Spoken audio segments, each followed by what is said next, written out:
Жазгүл айылдан шаарга атасынын жумушуна байланыштуу которулуп келди. Здравствуйте. У нас новая девочка в классе. Так, ее зовут Жазгуль. Поздоровайтесь с ней.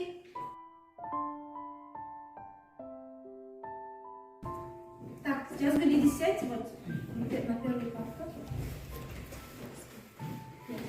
Борбордун кыздары айылдан келген Жазгүлдү кыргызча сүйлөйт деп жоого алышкан жок. Жазгүл партага отурары менен өзүн ыңгайсыз сезди. Анын чөйрөсү, анын жанындагылардын баары орус тилинде сүйлөп турушту. Жазгүлгө кыргыз болуп туруп орусча сүйлөгөндөрү жаккан жок. Борбордун балдары, кыздары Жазгүлдү шылыңдап гана карап турушту. Эмнеге? Мен өз тилимде сүйлөгөнүм үчүн буларга шылдың болуп турамынбы? Деген ой Жазгүлдү ээлеп алды.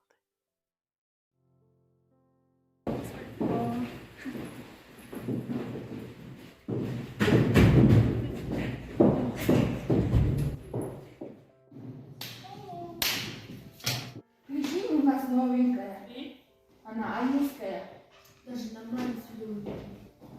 Фу, смотрите, как она одета.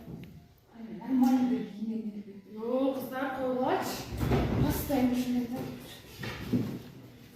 Анын оюнда алар менен кантип достошушту гана ойлоп турду.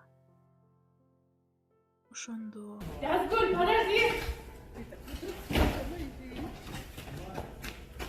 Мен дагы кыргызча үйрөнгүм келет.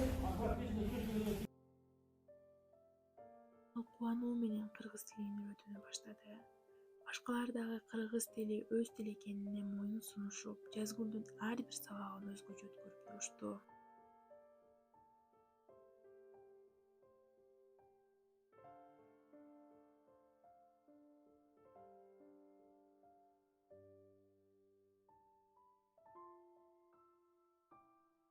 Ошол учурда кыргыз тилинин унутулбашы үчүн пайдасы тийгенине Жазгүл аябай кубанып турду.